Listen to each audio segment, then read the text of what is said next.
Hello.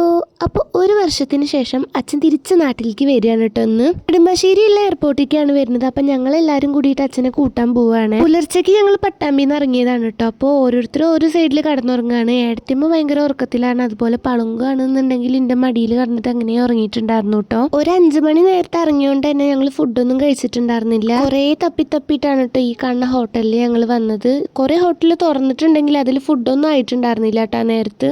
കുറേ കണ്ടുപിടിച്ച ഹോട്ടലാണെന്നുണ്ടെങ്കിൽ ഫുഡിനെ കുറിച്ച് പറയാതിരിക്കാൻ പറ്റില്ല കേട്ടോ. അത്രയും ടേസ്റ്റ് ഇല്ലാത്ത ഫുഡായിരുന്നു. ഏട്ടനൊരു മീൻകറി അപ്പോൾ അതുപോലെ ഞാൻ ആ സെയിം അപ്പവും മുട്ടക്കറിയൊക്കെയാണ് വാങ്ങിയത്. ഒന്നും ടേസ്റ്റ് ഇല്ല ഒന്നും ടേസ്റ്റ് ഉണ്ടായിരുന്നില്ല. പിന്നെ അതിൽ മീൻകറി അഡ്ജസ്റ്റ് ചെയ്യാമായിരുന്നു എന്ന് വേണമെങ്കിൽ പറയാം കേട്ടോ. ബാക്കിയൊക്കെ എങ്ങനെ കഴിച്ചെന്ന് വെച്ചാൽ വിശപ്പുള്ളതുകൊണ്ട് ഞങ്ങൾ ഓരോന്ന് വിധം കഴിച്ചു. അതിനവർ 400 രൂപ വാങ്ങും ചെയ്തു കേട്ടോ. അങ്ങനെ അതൊക്കെ കഴിഞ്ഞ് ഞങ്ങൾ നേരെ ടെർമിനൽ 3 പോയി കാത്തു നിന്നു കേട്ടോ. പക്ഷെ അവിടെ ആയിരുന്നില്ല ഉണ്ടായിരുന്നത്. ടെർമിനൽ 1 കേട്ടോ അച്ഛൻ വന്നിട്ടുണ്ടായിരുന്നു. അപ്പൊ ഞങ്ങൾ നേരെ അവിടെ പോയി. പിന്നെ എല്ലാവരും അച്ഛനെ കണ്ട സന്തോഷത്തിലായിരുന്നു കേട്ടോ. പളുങ്കു വേഗം അച്ഛൻ്റെ അടുത്തേക്ക് ചാടുകയൊക്കെ ചെയ്തു കേട്ടോ. പിന്നെ അച്ഛനും പളുങ്കും കൂടിയിട്ടായി നടത്തൊക്കെ. പളുങ്കുവിന് അച്ഛനെ കിട്ടിയപ്പോ പിന്നെ വേറെ ആരേനും വേണ്ടിയിരുന്നില്ല കേട്ടോ. അച്ഛൻ്റെ കൂടെ തന്നെയായിരുന്നു നടത്തണ്ടായിരുന്നത്. ഞങ്ങൾ അങ്ങനെ സാധനങ്ങളൊക്കെ കയറ്റല് കഴിഞ്ഞിട്ട് നേരെ വീട്ടിലേക്ക് പോവാണ്. പളുങ്കൂർ അച്ഛൻ ആദ്യം തന്നെ മിഠായി മാറ്റി വെച്ചിട്ടുണ്ടായിരുന്നു കേട്ടോ കൊടുക്കാൻ വേണ്ടിയിട്ട്. അപ്പൊ ആ മിഠായിയാണ് കേട്ടോ ആ തപ്പണത്. അതിന് വേണ്ടിയിട്ട് പളുങ്കു നല്ല വെയിറ്റിംഗിലായിരുന്നു. ഞാൻ പിന്നെ ഒരു മിഠായിയും കൂടി എടുത്ത് കഴിച്ചു കേട്ടോ. എപ്പോഴും എയർപോർട്ടിൽ നിന്ന് വരുമ്പോഴുള്ള ശീലാണ് കേട്ടോ എന്തെങ്കിലും ഫ്രൂട്ട്സ് വാങ്ങുക എന്നുള്ളത്. അങ്ങനെ ഫ്രൂട്ട്സ് ഒക്കെ വാങ്ങി ഉച്ചയൊക്കെ ഇപ്പൊ ഞങ്ങൾ പട്ടാമ്പി എത്തി. അങ്ങനെ ഫുഡൊക്കെ കഴിച്ച് നേരെ വീട്ടിലേക്ക് പോയിട്ടോ. അപ്പൊ അത്രേ ഉള്ളൂ. ഇനി അടുത്ത വീഡിയോയിൽ കാണാം. ടാറ്റാ.